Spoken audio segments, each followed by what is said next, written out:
5월 가정의 달입니다. 항상 5월 한 달은 가정에 대한 말씀을 나누었습니다. 이번에도 동일하게 가정에 대한 말씀을 나누려고 하는데요. 다른 해처럼 제가 시리즈로 설교를 하지 않고 하나님이 주시는 은혜를 쫓아서 그 주 그 주에 이렇게 주제 설교를 하려고 합니다. 오늘은 어린이 주일이어서요, 자녀를 주님께 맡기라 라는 제목으로 함께 말씀을 나누고자 합니다. 본문은 모세가 태어날 당시의 애굽의 상황과 그로 말미암아 모세에게 닥친 위기, 그것을 모세의 부모가 어떻게 극복해 가는지를 다루고 있습니다.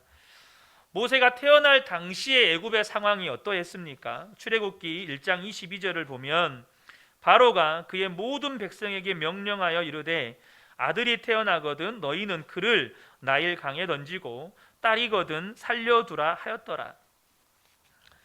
모세가 태어날 당시 애굽에서는 히브리인은 아들이 태어나면 나일 강에 던져 죽이라는 살생의 법이 발효가 되었습니다. 당시 히브리인들 중에서 아들이 태어나면 무조건 죽어야만 했습니다.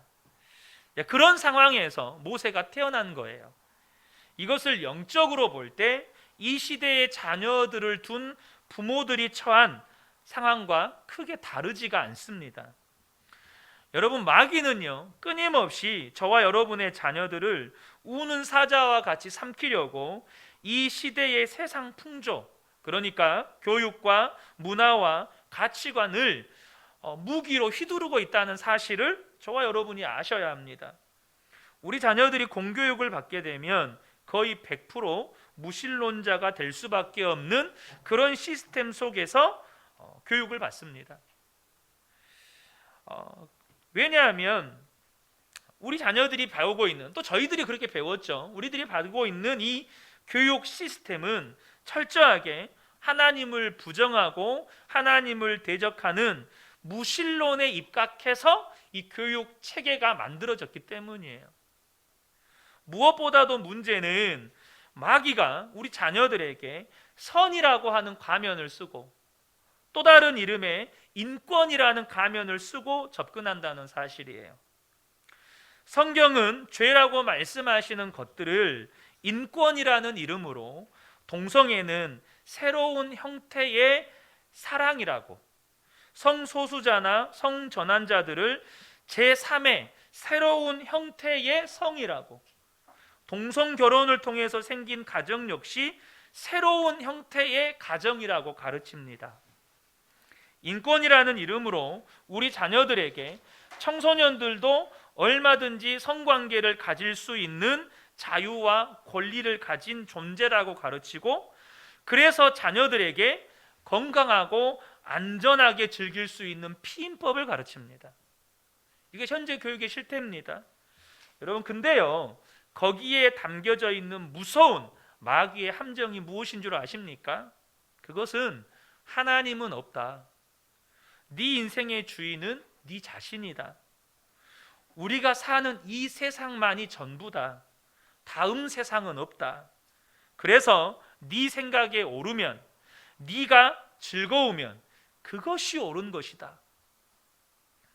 우리의 자녀들의 관심을 영원한 생명의 주인이신 예수님과 영원한 하나님의 나라로부터 완전히 영적인 눈이 어둡게 만들어버리고 오로지 이 세상이 전부인 것처럼, 그리고 오로지 자기의 욕망에만 충실한 존재로 살아가도록 마귀가 만들고 있다는 거예요. 예수님이 다시 오실 때에 이 시대에 일어날 사태에 대해서 경고하셨습니다. 마태복음 24장 37절에서 39절을 보면 노아의 때와 같이 인자의 임함도 그러하니라. 홍수전에 노아가 방주에 들어가던 날까지 사람들이 먹고 마시고 장가들고 시집가고 있으면서 홍수가 나서 그들을 다 멸하기까지 깨닫지 못하였으니 인자의 임함도 이와 같으리라. 뭐라고 말씀합니까? 그들이 다 멸망받을 때까지 깨닫지 못했다는 거예요.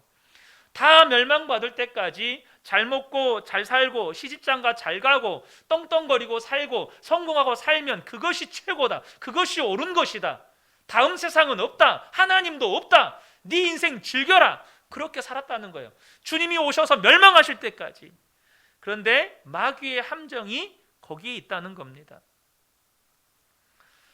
제가 처음으로 사역했던 교회에 교회 출신 유명한 자매가 있는데요, 한국인 최초의 우주인인 이소연 자매가 제가 처음으로 섬겼던 교회 출신입니다. 1순위로 발탁되었던 고산시가 중도에 탈락하고 후보였던 이소연 자매가 발탁이 되면서 일약 유명인이 되었죠. 우주정거장에서 10일을 머물고 지구로 귀환한 후에 이제 몸을 치료받고 각종 방송에 출연하게 되었습니다. 그런데 사람들의 관심은 온통 이소연 자매가 우주인이 되기까지 어떻게 공부를 했고 어떻게 몸은 그렇게 건강해졌으며 심지어 부모님도 방송에 출연했을 때 어떻게 자식 교육을 그렇게 잘 시켰는지 온통 여기에만 있었어요. 그리스도인이었던 이소연 자매가 인터뷰할 때 자신의 신앙 고백을 했을까요? 안 했을까요? 하나님의 은혜입니다. 하나님이 나를 지키셨습니다. 하나님이 나를 보호하셨습니다. 하나님이 내 삶에 이렇게 역사하셨습니다. 했을까요? 안 했을까요? 당연히 고백했죠. 그러나 이소연 자매의 개인적인 그 신앙의 고백은 단 한마디도 공중방송에 실리지 않았어요. 부모님도 마찬가지로 방송에 출연했을 당시에 철저히 신앙 이야기, 기독교 이야기는 하지 못하도록 교육받았다 그래요.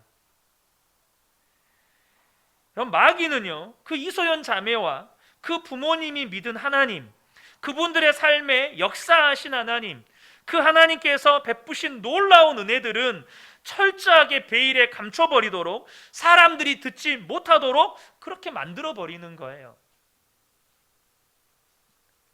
마귀가 끊임없이 우는 사자처럼 이 시대적인 상황과 세상 풍조로 교육과 문화와 가치관 등을 무기로 휘두를 때 여러분의 자녀는 안전하냐는 거예요. 모세가 태어났을 당시에, 그때 당시에 태어난 아들들, 수많은 히브리인 자녀들의 아들들은 바로의 권세와 힘에 눌려서 그 핏덩이를 죽음의 나일강에 집어 던질 수밖에 없었어요. 안 죽이면 와서 칼로 죽였어요.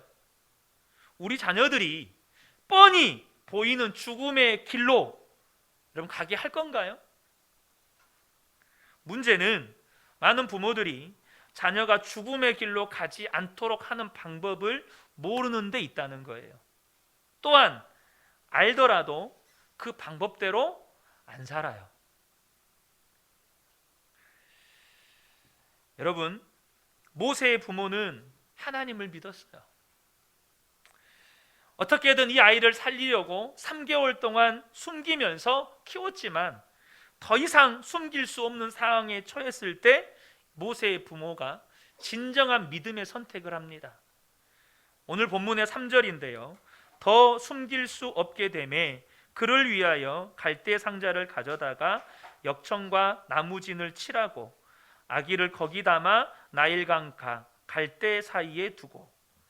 모세의 부모의 믿음의 선택이 뭡니까? 모세를 갈대 상자에 담아서 나일 강가에 띄우는 것이었습니다. 모세를 나일 강가에 띄웠다는 말이 무슨 말이죠? 모세를 하나님께 온전히 내어 맡겼다는 거예요. 이것이 오늘날 자녀들을 둔 믿음의 부모들이 해야 할 믿음의 선택인 것입니다. 여러분, 하나님께 자녀를 온전히 맡긴다는 것이 어떤 의미일까요? 그 첫 번째는요, 자녀의 진정한 주인이 하나님이신 것을 믿는 것입니다. 자녀는요, 자녀의 주인 되신 하나님께서 이 땅의 삶을 살아가는 부모인 우리에게 잠시 동안 우리가 믿음과 사랑으로 잘 양육하라고 맡겨주신 하나님의 기업입니다. 시편 127편 3절을 보면 보라, 자식들은 여호와의 기업이요 태의 열매는 그의 상급이로다. 여호와의 기업이라는 말의 의미 안에는 하나님의 소유라는 의미가 담겨 있어요. 여러분 자녀는 여러분 것 아닙니다. 하나님 거예요. 이거 인정하십니까? 하나님이 잠깐 여러분에게 맡겨주신 거예요. 모세의 부모가 이걸 믿었어요. 모세가 하나님의 소유인 것을 믿었어요. 그렇게 하나님을 믿을 때 모세의 부모에게 하나님이 주신 은혜가 있었습니다. 그것은 아들이 태어나면 무조건 죽어야 하는 이 시대에 이 아들이 태어나게 하셨다는 것은 분명한 모세를 통해서 하나님께서 이루실 하나님의 뜻과 계획이 있다는 것을 믿게 되는 은혜를 부어주셨어요. 2절을 보면 그 여자가 임신하여 아들을 낳으니 그가 잘생긴 것을 보고 석 달 동안 그를 숨겼으나, 이 잘생긴 것을 봤다는 말은 선한 것, 좋은 것을 보았다는 말이에요. 야, 그 녀석 장군감이네, 이걸 봤다는 게 아니에요. 외적인 아름다움뿐만 아니라 내적인 순결함을 보았다는 말입니다. 여러분, 핏덩이에게서 무슨 내적인 순결함을 볼 수 있을까요? 이 말은 이 자녀를 영적인 눈, 믿음의 눈으로 모세를 바라봤다는 거예요. 아들 모세의 진정한 주인이 하나님이시기에 이 시대의 모세를 태어나게 하셨다는 건 모세를 통해서 하나님이 이루시고자 하는 하나님의 뜻이 있고 계획이 있다는 것을 믿은 거예요. 그것을 믿었기 때문에 지금 세상 법을 따라서 모세를 죽이면 하나님의 뜻과 계획에 불순종하게 되는 거예요. 그래서 이 아들이 태어나면 반드시 죽여야 하는 이 세상 법을 어기고 하나님의 뜻과 계획을 믿었기 때문에 이제는 더 이상 키울 수 없게 되었을 때에 더욱더 분명한 믿음의 선택을 합니다. 그게 뭐죠? 바로 모세를 갈대 상자에 담아서 하나님 품에 안겨드리는 거였어요. 하나님, 이 아이의 진정한 주인이 하나님이심을 믿습니다. 이제 주인 되신 하나님께 온전히 맡겨드립니다. 여러분, 생명의 주가 하나님이십니다. 우리 자녀들의 참 주인이 하나님이세요. 그런 하나님께서 저와 여러분의 자녀들을 이 약한 세상 가운데 태어나게 하셨을 때는 하나님의 뜻과 계획이 있는 거예요. 그 하나님의 뜻과 계획이 무엇인지는 몰라도 그것이 있다는 걸 믿기 때문에 자녀를 하나님께 온전히 맡기는 거예요. 자, 두 번째입니다. 하나님께 온전히 자녀를 맡긴다는 건 자녀를 향한 부모의, 바로 나의 계획과 인간적인 모든 욕심을 포기했다는 거예요. 여러분, 모세를 나일강에 띄운다는 것은 이제는요, 부모가 모세를 위해 할 수 있는 건 아무것도 없다는 겁니다. 물론 당연히 기도하겠죠. 얼마나 기도했겠습니까? 그러나 오늘 이 기도하는 건 너무나도 당연한 것이기 때문에 제가 오늘 나누지는 않겠습니다. 모세가 뱃속에 잉태되었을 때 그 부모가 모세를 향해서 가졌던 모든 계획과 모든 꿈, 이제는 아무런 의미가 없어지게 된 거예요. 여러분, 모세를 나일강에 띄우면서 모세의 부모의 유일한 관심은 뭘까요? 하나님, 제발 이 아들 좀 살려주세요. 하나님, 제발 이 아들 좀 보호해 주세요.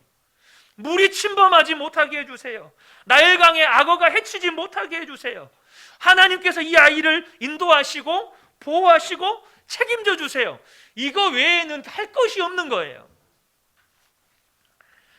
제가 얼마 전에 드린 이야기죠. 우리 하은이를 수술방에 들여보냈을 때 그때 제 심정이 마치 모세의 어머니 요게벳의 심정이 된 것 같았어요. 제가 하나님 앞에 드릴 수 있는 유일한 기도는 하나님, 하은이를 지켜주세요. 우리 하은이 좀 도와주세요. 우리 하은이 좀 보호해 주세요. 그리고 저 믿음 없는 것 좀 도와주세요. 제가 믿음 없는 것 좀 불쌍히 여겨주세요. 여러분, 수술방에 들어가 있는 하은이를 놓고 하나님, 우리 하은이 이번에 이제 중간고사 봅니다. 시험 잘 보고 좋은 성적 거둬서 좋은 고등학교 들어가고 좋은 대학교 들어가고 좋은 직장 얻고 잘 먹고 잘 살게 해주세요. 결혼도 잘하게 해주세요. 무슨 이런 기도가 나오느냐는 거예요. 하나님께 맡겼는데 오로지 하나님, 이 아이 좀 지켜주세요. 이 아이 좀 보호해 주세요. 이 아이 좀 책임져 주세요. 그리고 내 믿음 없는 것 좀 도와주세요.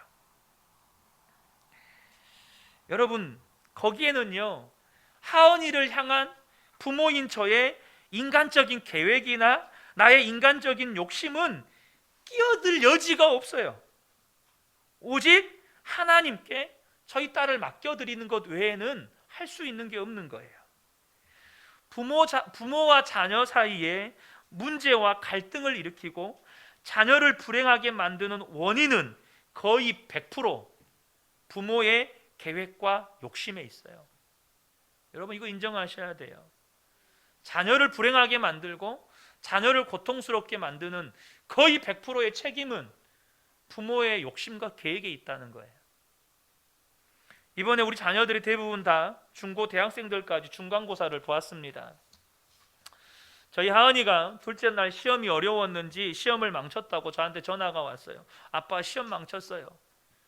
본인 스스로 생각할 때도 점수가 어이가 없었는지 전화기에다 대고 실성한 것처럼 웃더라고요. 감사하게도 울지는 않았습니다. 안 울어서 감사했어요. 제가 하은이에게 이런 이야기를 해줬습니다. 하은아, 오늘 본 시험이 네 인생의 마지막 시험이 아니고 앞으로 봐야 할 많은 시험 중에 첫 시험이다. 첫 시험. 너는 이제 첫 걸음을 뗀 거야. 네 인생의 마지막 시험을 망쳤다면 그것은 참 힘든 일이지만 그 첫 시험을, 그것도 수술 받느라가 일주일은 통으로 날리고 2주차에도 제대로 공부도 못한 상황에서 이만큼 했으면 너 진짜 잘했다. 너 진짜 잘했다.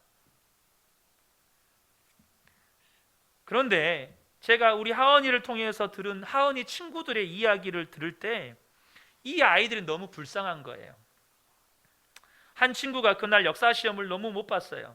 그러자 그 친구 엄마가 스터디 카페로 역사 문제집을 몇 권을 사가지고 보내놓고는 그걸 다 풀라고 했다는 거예요. 셋째 날 시험을 마치고 반에서 우는 아이들이 여럿이 있었대요. 하은이도 울고 싶었는데 그 아이들, 반장이라 그 아이들 달래느라고 울 수가 없었대요. 하은이와 친한 한 아이가 있습니다. 평균적으로 하은이보다 시험을 더 잘 봤음에도 불구하고 이 점수를 부모님과 학원 선생님한테 어떻게 보여주냐면서 하은이에게 옥상에서 뛰어내릴까? 그랬다는 거예요. 시험이 끝나고 친구 집에 잠깐 갔는데 그 친구 아빠가 그 친구를 보자마자 시험 어떻게 봤냐? 점수는 몇 점 맞았냐? 근데 다른 친구들은 몇 점 맞았냐? 이것부터 물어보더라는 거예요. 여러분, 이런 상황 속에 살아가는 자녀들이 행복할까요? 자녀들을 향한 부모들의 인간적인 욕심과 계획이 자녀를 불행하게 만들고 자녀의 마음에 아픔과 상처를 준다는 사실을 아셔야 돼요. 그 중에 정말로 저를 유쾌하게 한, 생기발랄하게 한 아이가 있습니다. 하은이 친구예요. 도덕 시험을 8점 맞았대요. 도덕 선생님도 지금까지 도덕을 가르치면서 8점 맞은 아이는 처음이래요. 그런데 나중에 이 아이가 너무나 기뻐서 선생님께 왔대요. 선생님, 답안지 체크를 그나마 잘못해서 30점으로 올랐어요. 자기 답안지 시험지 체크는 8점 나왔는데 결과가 30점 나온 거예요. 답안지 체크를 잘못해서 점수가 올랐어요. 선생님이 엄지척 해줬대요. 엄지척. 저는 그 아이를 들을 때 정말 건강한 아이다. 정말 마음이 건강한 아이다. 저는 그 이야기 들을 때 기뻤어요. 그 아이를 보면서 이 아이는 정말 잘 될 것 같다. 저는 이 생각이 들었어요. 하나님께 자녀를 온전히 맡긴다는 건 자녀의 진정한 주인이 하나님이신 걸 믿는 거예요. 여러분 마음대로 하시면 안 돼요. 여러분 계획대로 자녀를 밀어붙이시면 안 돼요. 나의 모든 인간적인 계획과 욕심을 다 포기하는 거예요. 그렇게 자녀를 하나님께 온전히 맡겼을 때 하나님은 반드시 역사하셔요. 자녀들의 삶에 역사하십니다. 어떻게 역사하실까요? 오늘 결론적으로 3가지를 나누겠습니다. 첫 번째는 뭐냐면 비로소 자녀들에게 살 길이 열린다는 거예요. 자막 빨리 바꿔주세요. 빨리빨리 바꿔줘요. 정신 차리고.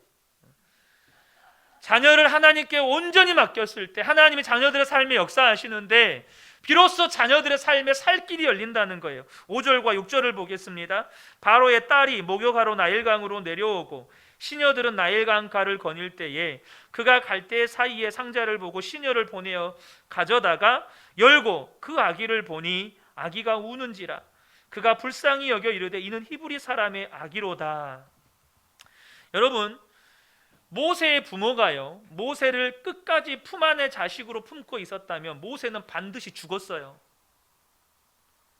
그러나 모세를 하나님께 온전히 맡기고 나일강에 띄웠을 때 모세는 나일강에 목욕하기 위해 내려온 바로의 딸에게 발견이 됩니다. 여러분 아셔야 돼요. 여러분의 자녀를 여러분이 품 안에 품고 끝까지 나의 계획과 나의 욕심대로 이 자녀를 그렇게 미래를 바꾸어 보려고 할 때 자녀는 죽어요. 자녀는 죽습니다. 그런데요, 하나님께 온전히 맡기면 살 길이 열려요. 여러분, 바로의 딸에게 발견된 것이 얼마나 놀라운 하나님의 섭리요 개입인지 아셔야 돼요. 이집트 역사에 기록되어 있는 이 모세의 양모가 된 바로의 공주는 바로의 여러 공주 중에 한 명이 아닙니다. 이름은 핫셉슈트라고 하는 바로의 하나밖에 없는 무남 동료입니다. 그러니까 히브리인의 아들을 양자로 입양할 수가 있는 거예요. 무슨 말이냐면 엄청난 권력을 가지고 있었어요. 그러나 애굽은 여자가 바로가 될 수가 없어요. 그래서 이 공주와 결혼한 부마가 바로의 대행으로 애굽을 다스리지만 실질적인 모든 권력은 이 바로의 공주에게 있었어요. 공주의 권력이 얼마나 강력했냐면 이집트의 룩소라고 하는 도시에 가면, 제가 성지순례를 가서 직접 갔다 왔는데요, 룩소라고 하는 도시에 가면 왕가의 계곡이라고 바로가 죽으면 묻히는, 역대의 바로들이 묻힌 무덤이 있어요. 당연히 바로의 공주는 바로가 아니기 때문에 여기에 묻히지 못했지만 그 권력이 얼마나 대단했는지 그 왕가의 계곡 너머에 가면 핫셉슈트의 장제전이라고 하는 파라오의 무덤, 바로의 무덤들보다 훨씬 더 크고 화려한 신전을 만들어 놓고 거기에 묻혔어요. 그런데 이 바로의 공주가 아이를 갖지 못하는 몸이었습니다. 그러니까 이 부마가 다른 여인과 사이에서 아들을 낳았어요. 예배전에 영상 보셨던 그 품에 안고 있는 이 아들이 이 공주의 친아들이 아니고 역사적으로 고증이 된 이 영상 부분이 있기 때문에 이 자신의 남편과 다른 여인 사이에서 태어난 아들입니다. 그러니까 이 아들에게 애정이 있어요, 없어요? 없어요. 그런데 나일강에서 바구니가 하나, 갈대 상자가 왔는데 거기에 히브리인의 아들이 있는 거예요. 특별히 애굽인들은 나일강을 신성시 여겼고 나일강에 신이 있다고 믿었어요. 그러니까 이 바로의 공주는 나일강의 신이 나에게 아들을 주셨다라고 여긴 거예요. 그러니까 이 바로의, 애굽의 최고의 권력자의 가장 사랑받는 하나밖에 없는 아들이 된 거예요. 모세는 애굽에서 가장 강력한 권력의 보호 아래 살게 된 겁니다. 모세에게 살 길이 열린 거예요. 하나님께 맡겼더니 모세에게 살 길이 열렸어요. 바로의 공주가 살 길이라는 말이 아니에요. 예수님이 살 길이기 때문에 주님께 맡기면 우리의 삶에, 자녀들의 삶에 살 길이 열리는 거예요. 요한복음 14장 6절에 예수께서 이르시되 내가 곧 길이요 진리요 생명이니 나로 말미암지 않고는 아버지께로 올 자가 없느니라. 예수님만이 길이고 예수님만이 진리고 예수님만이 생명이에요. 주님께 여러분의 자녀를 맡기면 자녀들에게 살 길이 열리는 거예요. 부모가 자녀를 품 안의 자식으로 키우면 자녀는 죽습니다. 그것을 알게 하시려고 주님께서 우리에게 자연 계시를 주시잖아요. 아이가 태어났을 때 엄마도 아이도 살려면 어떻게 해야 되죠? 탯줄을 끊으셔야 합니다. 탯줄을 끊어야 엄마도 살고 아이도 살아요. 근데 그 아이를 낳기 싫다고 너무 사랑스러우니까 뱃속에서 천년만년 품고 살 겁니까? 다 죽습니다. 여러분, 오직 생명의 주가 되신 하나님께 맡길 때 자녀는 살 길이 열리는 겁니다. 두 번째로 하나님이 어떻게 역사하시냐면 바로 진정한 자녀로 모세를 돌려받습니다. 7절부터 9절을 보면 그의 누이가 바로의 딸에게 이르되 내가 가서 당신을 위하여 히브리 여인 중에서 유모를 불러다가 이 아기에게 젖을 먹이게 하리이까.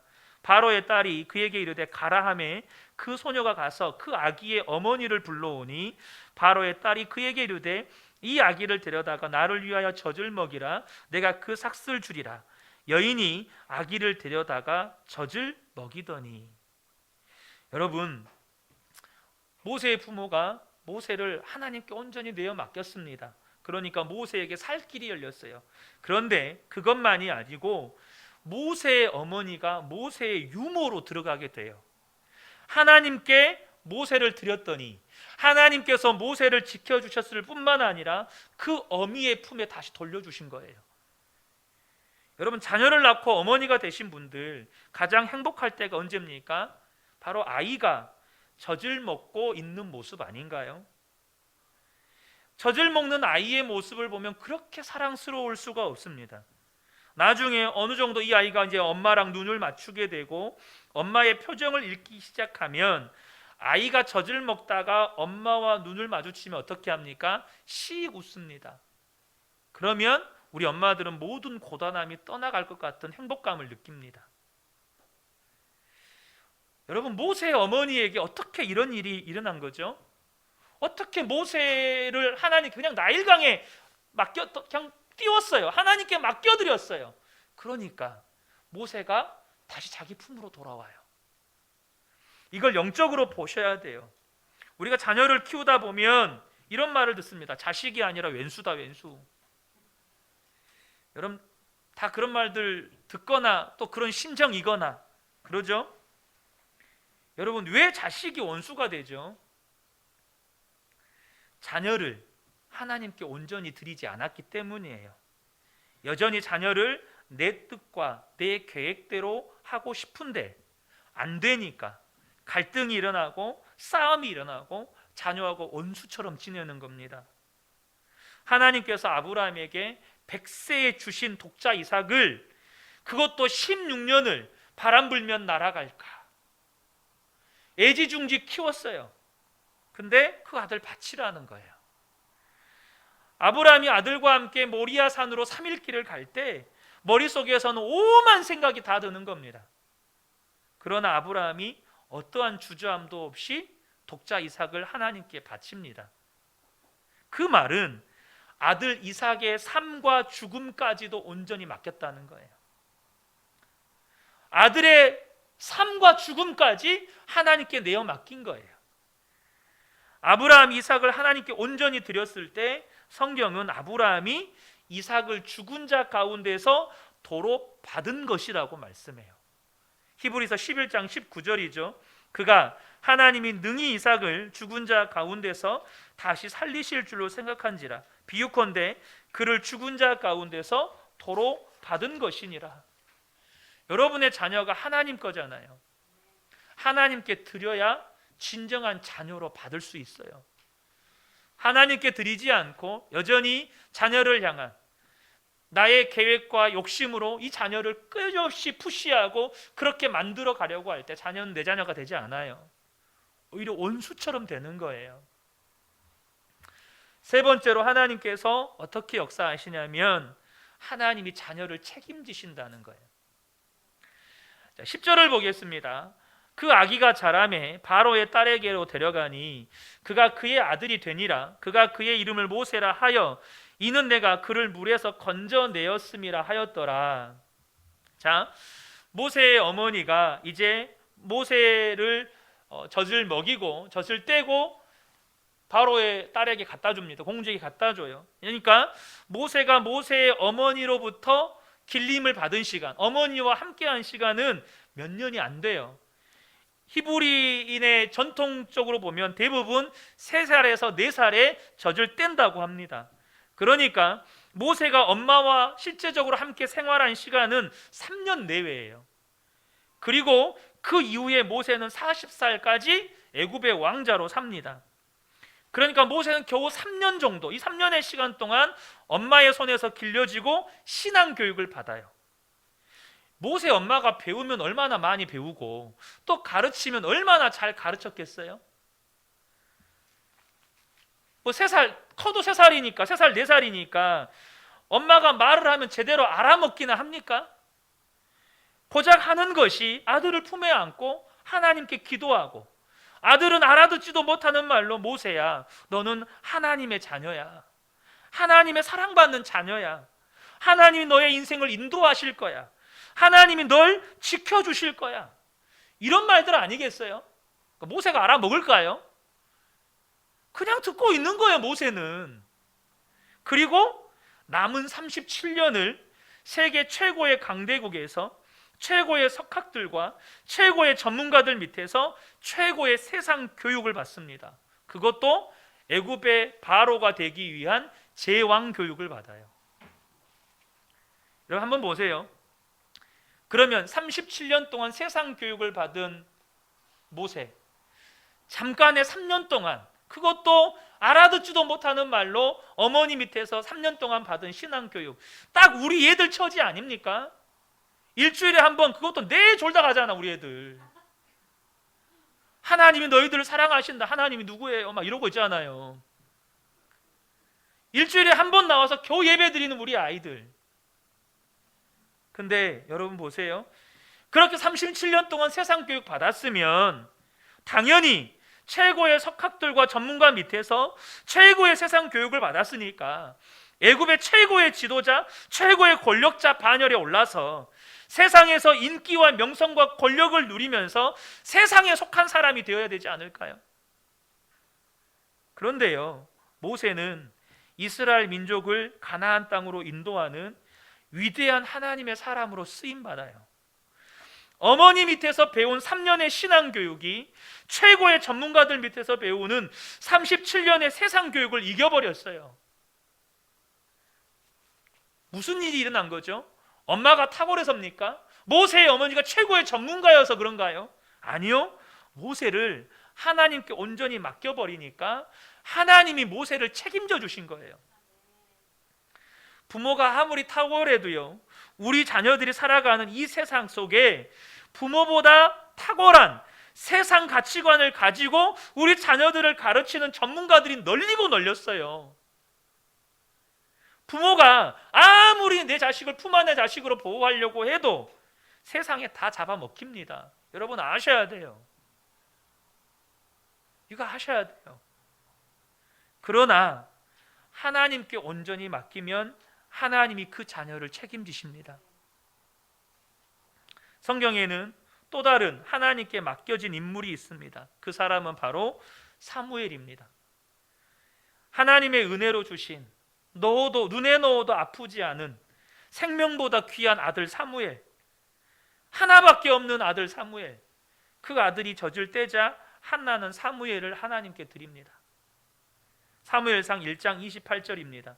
그러므로 나도 그를 여호와께 드리되 그의 평생을 여호와께 드리나이다 하고 그가 거기서 여호와께 경배하니라. 젖된 아이, 3살 4살밖에 되지 않는 아이를 제사장에게 가서 바칩니다.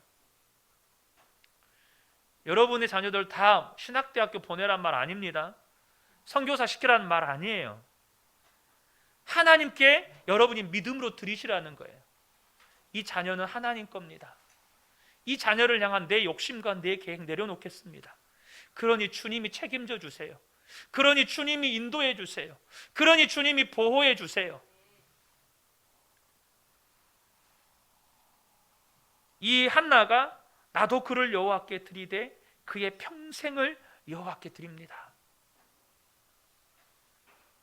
여러분이 자녀들에게 요구하는 그 무언가가 여러분의 욕심이고 여러분의 계획인지, 아니면 하나님이 말씀하셔서 하나님의 대언자로 말씀하는 것인지 여러분 분별하셔야 돼요. 사무엘상 3장 19절 20절에 하나님께서 사무엘의 인생을 책임져 주세요. 사무엘이 자라매 여호와께서 그와 함께 계셔서 그의 말이 하나도 땅에 떨어지지 않게 하시니 단에서부터 브엘세바까지의 온 이스라엘이 사무엘은 여호와의 선지자로 세우심을 입은 줄을 알았더라. 여러분, 여러분의 자녀를 여러분이 책임지는 것이 안전합니까? 하나님이 책임지는 것이 안전합니까? 두 말할 것 없어요. 여러분, 이미 여러 번 실패하셨잖아요. 아니, 여러 번이 아니라 너무나도 많이 실패하셨고 매일 실패하고 계시잖아요. 내가 책임지려고 하니까, 내가 이 아이의 미래를 책임져 보려고 하니까 책임질 수 없는데, 내 안에는 자녀를 살릴 수 있는 생명이 없는데, 나에게는 하나님의 지혜가 없는데, 나에게는 하나님의 능력이 없는데, 자꾸 없는 능력, 없는 생명 가지고 자녀를 책임지려고 하니까 자녀를 병들게 하고 자녀를 아프게 하고. 여러분, 기억하셔야 돼요. 품 안의 자식은 자녀를 죽게 하는 겁니다. 부모 되신 성도 여러분, 여러분들에게 도전합니다. 하나님께 여러분의 자녀를 온전히 내어 맡기세요. 여러분이 지키려고 하지 마세요. 여러분이 보호하려고 하지 마세요. 여러분이 자녀의 미래를 책임지려고도 하지 마세요. 단지 하나님께서 부모에게 그 자녀를 맡겨주신 것은 이게 하나님을 믿는 거야. 하나님은 살아계셔서 아빠, 엄마를 구원하셨고, 그 하나님은 살아계셔서 이제 너도 구원하실 하나님이셔. 그게 다예요. 저와 여러분이 자녀를 하나님께 온전히 내어 맡길 때, 그때야 비로소 자녀들에게 살 길이 열립니다. 그때야 비로소 자녀를 진정한 나의 자녀로 돌려받게 되는 거예요. 그래야 그 자녀를 하나님이 책임져 주실 수 있게 되는 겁니다. 저는 우리 근혜교회 모든 성도님들이 이 은혜를 꼭 함께 누려가시기를 축복합니다. 여러분, 자녀가 잘 되지 않기를 바라는 부모가 어디 있어요? 잘 되기를 원하는데 지금 내가 하고 있는 이 방법이 자녀를 죽이는 방법이라면 돌이켜야 되지 않겠습니까? 그러므로 여러분, 자녀를 하나님께 온전히 내어 맡기세요. 그리고 이제는 하나님께서 자녀들의 삶에 개입하셔서 살 길도 열어주시고 내 자녀로 돌려받게 하시고 그 자녀의 삶을 책임져 주시는 것을 이제 함께 보고 자녀와 함께 하나님을 찬양하고 하나님 살아계심을 고백하게 되는 이 놀라운 은혜 가운데 살아가시기를 예수님의 이름으로 축복합니다. 아멘.